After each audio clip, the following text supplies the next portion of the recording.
है। एनएसएस के कुछ चुने हुए वॉलंटियर्स ही राजपथ पर चलते हैं। तो चलिए जानते हैं एनएसएस परेड कैंप के बारे में।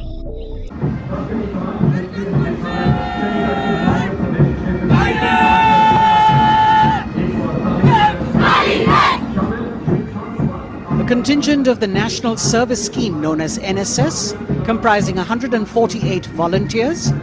The National Service Scheme has 3.91 million volunteers in its fold, drawn from 657 universities, 51 directorates and 2 councils, 20,669 colleges and institutions of higher learning, and over 11,000 senior secondary schools.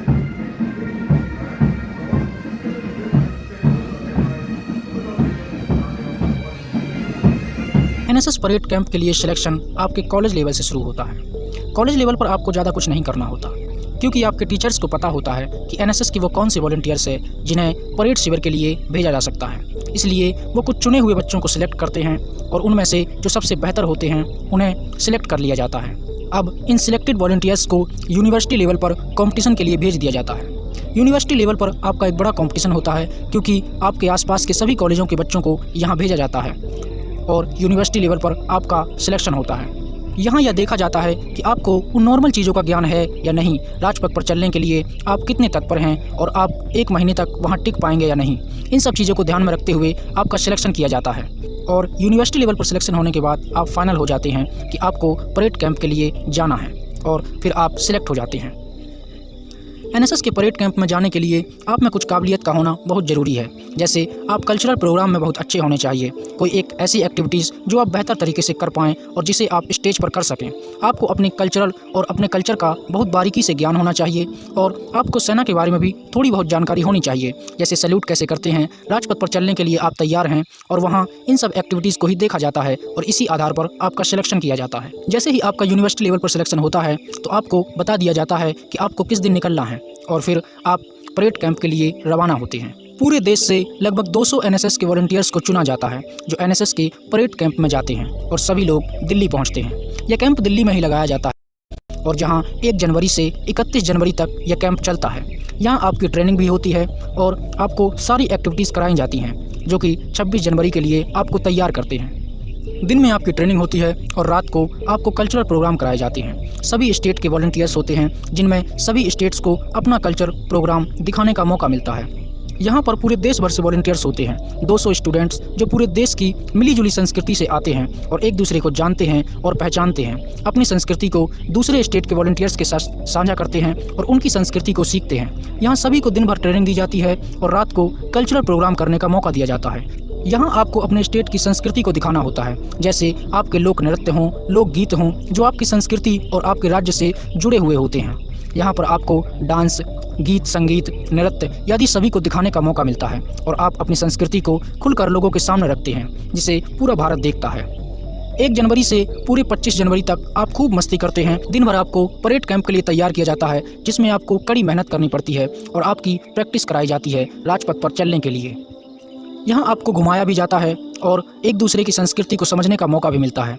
यहाँ आप पूरे देश के बच्चों के साथ होते हैं जो कि अलग अलग राज्यों से आए हुए हैं। वो आपके दोस्त बनते हैं, जान पहचान होती है और आपको बेहतरीन जगहों पर घुमाया भी जाता है।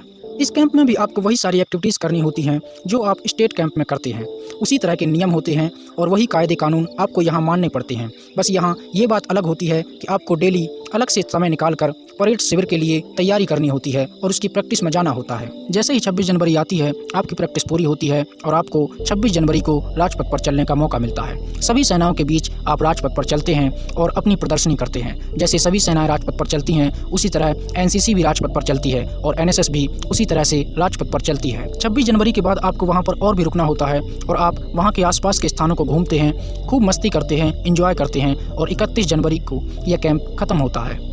इस कैंप को करने के बाद आपको एक सर्टिफिकेट दिया जाता है और कुछ मेडल भी दिए जाते हैं। इस कैंप को करने के बाद जब आप अपने कॉलेज लौटते हैं तो आप अपने कॉलेज में एनएसएस के सबसे बड़े वॉलंटियर्स कहलाने लगते हैं, क्योंकि आपसे बड़ा कैंप और किसी ने कॉलेज में नहीं किया होता। इसलिए आप सीनियर वॉलंटियर्स हो जाते हैं और बाकी के वॉलंटियर्स को वो सारी बातें बताते हैं और उनके साथ अपने एक्सपीरियंस भी शेयर करते हैं। इस कैंप को करने से आपको बहुत सारे फ़ायदे होते हैं, जैसे आप पूरे देश की संस्कृति को समझते हैं, जानते हैं, नए नए लोगों से मिलते हैं और बड़े स्तर पर लोगों को जानने लगते हैं। आपको भी एनएसएस का परेड कैंप जरूर जाना चाहिए।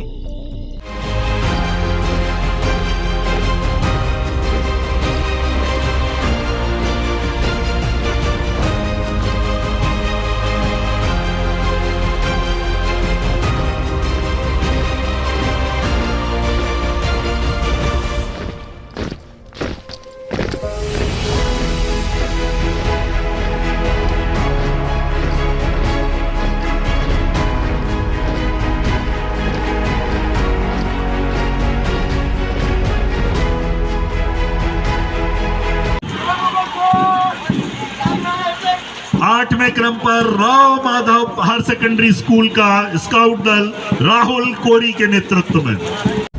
महिला बाल विकास विभाग से लाडली लक्ष्मी। 10वें क्रम पर स्काउट दल वर्धमान माध्यमिक विद्यालय देव साहू के नेतृत्व में। 8वें क्रम पर Rao Madhav higher secondary school का स्काउट दल राहुल कोरी के नेतृत्व में।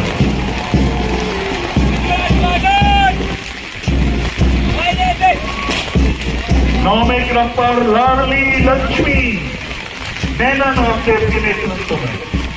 महिला बाल हो तैयार ये जगह है।